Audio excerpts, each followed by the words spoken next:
নমস্কার বন্ধুরা, পাঁচফোড়নে সবাইকে স্বাগত। আজকে তোমাদের জন্য আবারও কিন্তু একটা নতুন স্বাদের রেসিপি নিয়ে চলে এসেছি। আর আজকে শেয়ার করতে চলেছি গাজরের লাড্ডু। এই লাড্ডুর রেসিপিটা বানিয়ে নেওয়া কিন্তু ভীষণই সহজ আর খেতে কিন্তু দুর্দান্ত স্বাদের হয়। আমি গত বছরও এই রেসিপিটা তোমাদের সঙ্গে শেয়ার করেছিলাম। আজকে আবার একটা নতুন পদ্ধতিতে এই রেসিপি একদম সহজভাবে তোমাদের সাথে শেয়ার করতে চলেছি। আশা করছি ভীষণ ভালো লাগবে, তাই ভিডিওটা সম্পূর্ণ দেখার অনুরোধ জানাচ্ছি। তো চলো দেখে নেওয়া যাক আমার আজকের এই রেসিপি।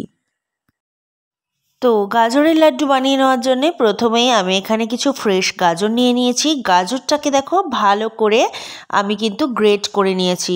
আর গাজরের লাড্ডু বানানোর জন্য কিন্তু খুব ভালো ডিপ কালারেরই গাজর লাগবে, তাতে করে লাড্ডুর কালারটা কিন্তু দারুণ আসবে। তো দেখো একেবারেই কিন্তু ঝিরিঝিরি করে আমি গ্রেট করে নিয়েছি। এইভাবেই কিন্তু গাজরগুলোকে গ্রেট করে নিতে হবে, একেবারেই ঝিরিঝিরি করে। এরপর দেখো আমি দিয়ে দিচ্ছি কড়াইতে ঘি 1 চামচ পরিমাণে। ঘিটাকে ভালো করে গরম করে নেব। এই লাড্ডু রেসিপিতে ঘি দিয়ে গাজরটাকে ভাজলে কিন্তু গাজরের যে একটা আলাদা স্মেল আছে সেটা কিন্তু বেরিয়ে যায়। আর তাছাড়া কিন্তু খেতেও খুব বেশি টেস্টি হয়। তো সেই জন্য দেখো ঘি দিয়ে আমি গাজরটাকে ভেজে নেব। আর ঘিটাকে ভালো করে এর জন্য আমি একটু গরম করে নিচ্ছি। ঘি তো ভালোভাবে গরম হয়ে গেছে। আর এখন এর মধ্যে দিয়ে দিচ্ছি 2টো এলাচ। এলাচগুলোকে ভালো করে একটু নাড়িয়ে চাড়িয়ে নেওয়ার পরে এর মধ্যে দিয়ে দেব আমি গ্রেট করে রাখা গাজর। গাজরটাকে একটু কিন্তু সময় নিয়ে ভাজতে হবে, ভালোভাবে কিন্তু ফ্রাই করতে হবে। গাজরের মধ্যে যে জলটা রয়েছে, মানে গাজরের যে নিজস্ব রসটা, আমি গ্রেট করে নেওয়ার পরে কিন্তু সেটা বার করে নিয়ে নিই।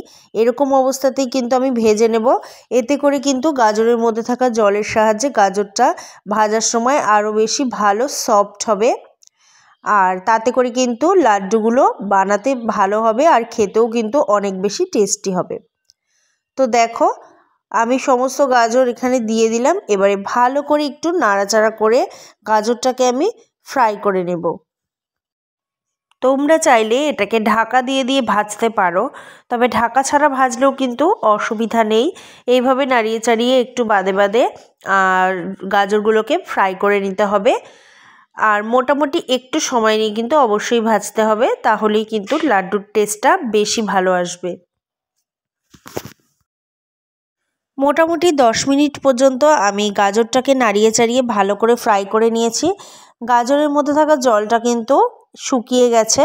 আর দেখো গাজরটা কিন্তু ভালোভাবে সফট হয়ে এসেছে।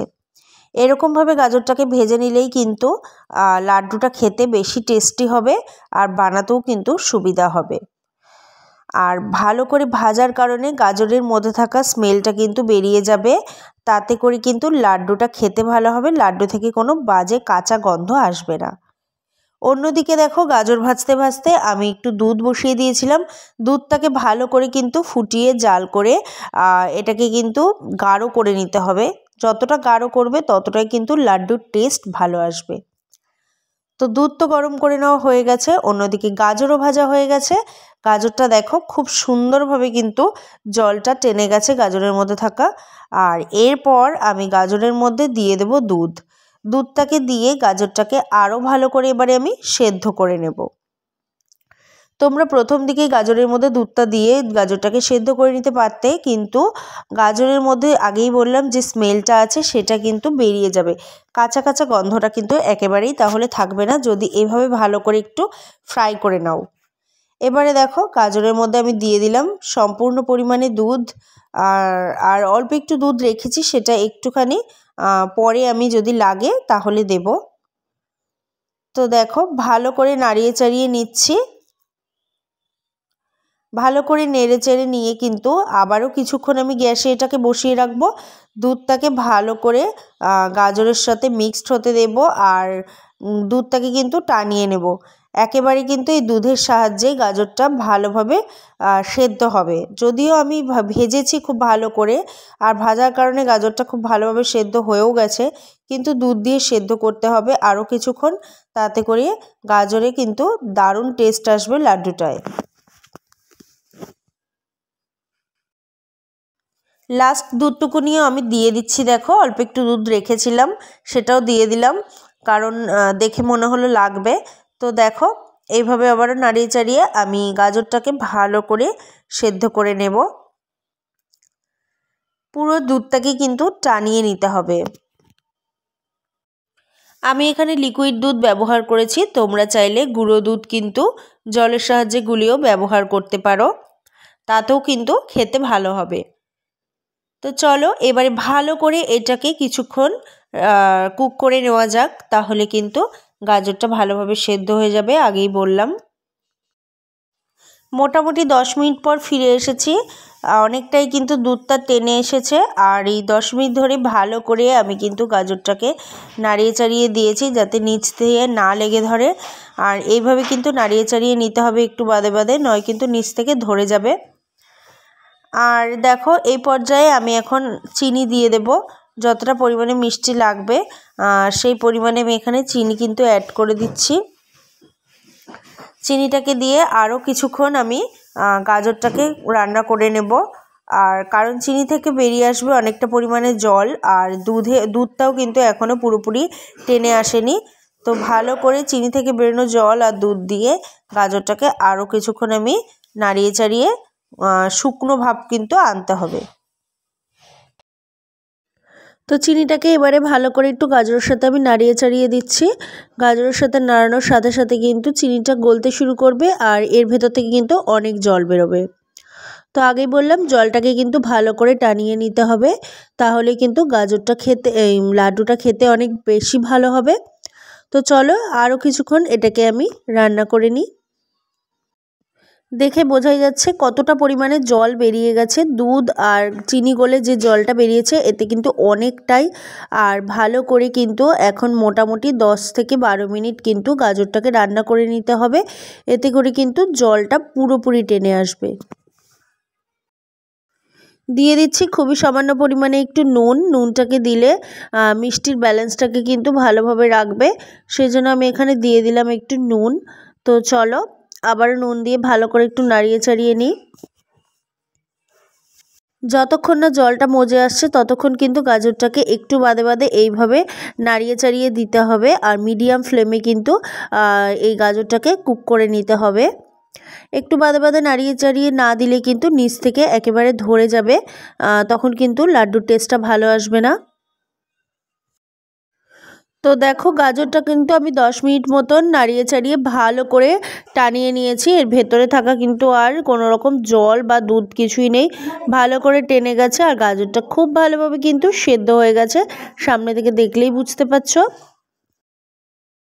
তো এখন কিন্তু গাজরের মধ্যে দিয়ে দেবো আমি গুঁড়ো দুধ। আর আমি এখানে 2 প্যাকেট পরিমাণে দুধ ব্যবহার করছি। 10 টাকা দামের যে প্যাকেট দুধগুলো হয় সেগুলো 2 প্যাকেট আমি এখানে ইউজ করব। আর দেখো এইভাবে দুধটাকে ইউজ করার কারণ হচ্ছে খেতে ভালো হবে লাড্ডুটা, আর তাছাড়া কিন্তু যে লাড্ডু তৈরির জন্য যে পাকটা তৈরি করছি সেটা কিন্তু বেশ একটু গাঢ় হয়ে আসবে বা আঠালো হয়ে আসবে, সেই জন্যে কিন্তু গুঁড়ো দুধটা এখানে অ্যাড করলাম। এতে করে কিন্তু লাড্ডুগুলো খুব সুন্দর হবে খেতে। আর এমনিতেও গাজরটা এত সুন্দর করে সেদ্ধ করে বা কুক করে নেওয়া আছে যে গাজরের লাড্ডুগুলো কিন্তু খুব ভালো সফট হবে। আমি সমস্ত দুধ একবারে দিচ্ছি না, অল্প অল্প করে দিচ্ছি। যখন দেখবো যে একটু আঠা আঠা ভাব হয়ে গেছে তখন কিন্তু আর দেওয়ার প্রয়োজন নেই। তো দেখো অল্প অল্প করে আমি দুধ অ্যাড করে দিলাম। এইবারে ভালো করে আবারও নাড়িয়ে চাড়িয়ে নেব। নাড়িয়ে চাড়িয়ে মোটামুটি আরও কিন্তু 5 থেকে 7 মিনিট আমি এটাকে রান্না করে নেব।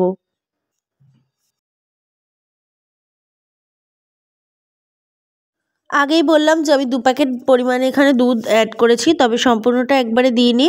প্রথমে 1 প্যাকেট অল্প অল্প করে দিয়েছি, এবারে আরও 1 প্যাকেট আমার লাগবে, সেই জন্য আমি দিয়ে দিলাম।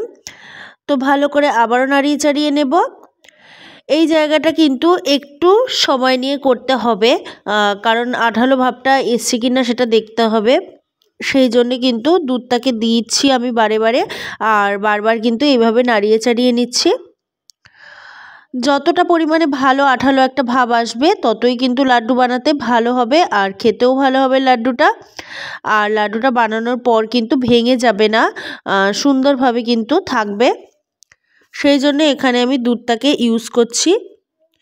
তো দেখো অনেকটাই কিন্তু আঠালো ভাব চলে এসেছে। এখন কিন্তু লাড্ডুগুলো খুব ভালো করে বানিয়ে নেওয়া যাবে। আমি তাও আরও 5 থেকে 7 মিনিট এটাকে রান্না করে নেব। আর দেখো যে এলাচগুলো দিয়েছিলাম সেগুলো ফেলে দিচ্ছি। এলাচগুলোর থেকে যে সেন্ট নেওয়া সেটা তো নেওয়া হয়েই গেছে, এই জন্য আমি এলাচগুলো ফেলে দিচ্ছি, নয়তো লাড্ডুর ভেতরে পড়তে পারে। রান্নাটা প্রায় হয়ে এসেছে আর এই পর্যায়ে দিয়ে দিচ্ছি আমি 2 চামচ পরিমাণে ঘি। ঘিটাকে দেওয়ার কারণ, ঘিটা দিলে কিন্তু একটা দারুণ সুন্দর সেন্ট আসবে আর লাড্ডুটা খেতেও ভালো হবে, সেই জন্য কিন্তু আমি ঘিটাকে দিয়ে দিলাম।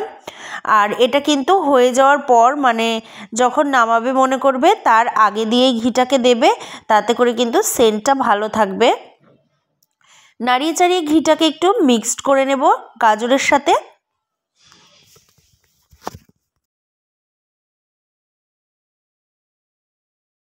তবে নামানোর আগে সবশেষ যে উপকরণ সেটা হচ্ছে এলাচ গুঁড়ো। এটা তো অবশ্যই দিতে হবে, কারণ এলাচ গুঁড়োটা দিলে লাড্ডুর থেকে আরও ভালো একটা সেন্ট বেরোবে, খেতে অনেক বেশি টেস্টি হয়ে উঠবে লাড্ডুগুলো। লাড্ডুটা যখন বানাবে তখনই বুঝতে পারবে যে কতটা সুন্দর সফট আর নরম হয়েছে, আর খেতেও ভালো তো হবে অবশ্যই, তার সাথে কিন্তু দারুণ একটা সেন্ট আসবে। তো সেই জন্য এখানে দিয়ে দিলাম দেখো আমি এলাচ গুঁড়ো। এলাচ গুঁড়োটাও সবার কিন্তু লাস্টেই দিতে হবে। ঘি দেওয়ার পর, ঘিটাকে মিক্সড করে নেওয়ার পর এলাচ গুঁড়োটা তোমরা অ্যাড করবে। তারপর এইভাবে নাড়িয়ে চাড়িয়ে নামিয়ে নিলেই কিন্তু লাড্ডুর শেপ তৈরি করে নিলে কিন্তু আজকের রেসিপি একদম কমপ্লিট হয়ে যাবে। একটু কাছ থেকে দেখিয়ে দিই। তো দেখো আমার কিন্তু লাড্ডু বানানোর জন্য এই গাজর কিন্তু একদম রেডি হয়ে গেছে। তো চলো এবার এটাকে নামিয়ে নেওয়া যাক। গাজরটাকে যতক্ষণ ধরে রান্না করলাম তাতে করে কিন্তু গাজরের কালারটা আরও বেশি ডিপ হয়ে এলো, দেখে বুঝতেই পারছো।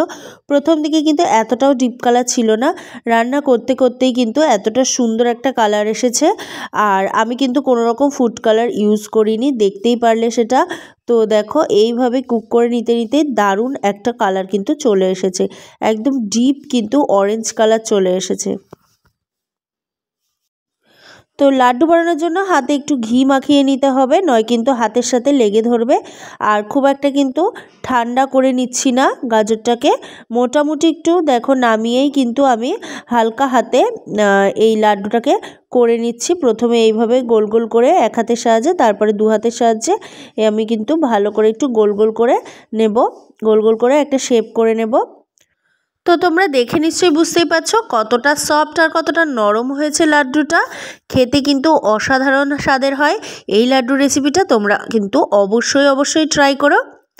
দেখো কত সুন্দর লাগছে লাড্ডুটা দেখতে, আর সত্যিই খুব কিন্তু সফট হয়েছে, একেবারে মুখে দেওয়ার সাথে সাথে মিলিয়ে যাবে এই লাড্ডুগুলো। তোমরা অবশ্যই এইভাবে ট্রাই করো বাড়িতে, তোমাদেরও কিন্তু দারুণ লাগবে। তো আমি সেম পদ্ধতিতে বাকি লাড্ডুগুলো বানিয়ে নিচ্ছি, এইভাবে সমস্ত লাড্ডুগুলো চলো বানিয়ে নেওয়া যাক। আজকের রেসিপিটা তো দেখে বুঝতেই পারলে কতটা সহজ পদ্ধতিতে আমি তোমাদের সাথে লাড্ডুর রেসিপি শেয়ার করলাম।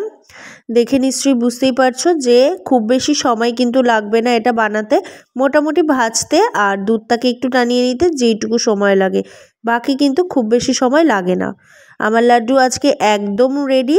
আর তোমাদের কেমন লাগলো আজকের এই লাড্ডু রেসিপি সেটা আমাকে অবশ্যই কমেন্ট করে জানাতে ভুলো না। তোমরাও কিন্তু অবশ্যই বাড়িতে একবার হলেও ট্রাই করো আজকের এই রেসিপিটা, আর আমাকে জানিও তোমাদের কেমন লাগলো। এরকম আরও অনেক নতুন স্বাদের রেসিপি দেখার জন্য আমার চ্যানেলটাকে সাবস্ক্রাইব করে রেখো। সাবস্ক্রাইব করার সাথে সাথে পাশে থাকা বেল বাটনটি অবশ্যই কিন্তু প্রেস করে রাখতে হবে, তাহলে আমি যখনই রেসিপি দেবো তোমাদের কাছে সবার আগে নোটিফিকেশান চলে যাবে।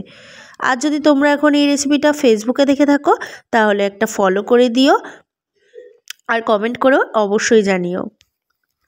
তো দেখা হচ্ছে পরবর্তী আবারও একটা নতুন স্বাদের রেসিপি নিয়ে।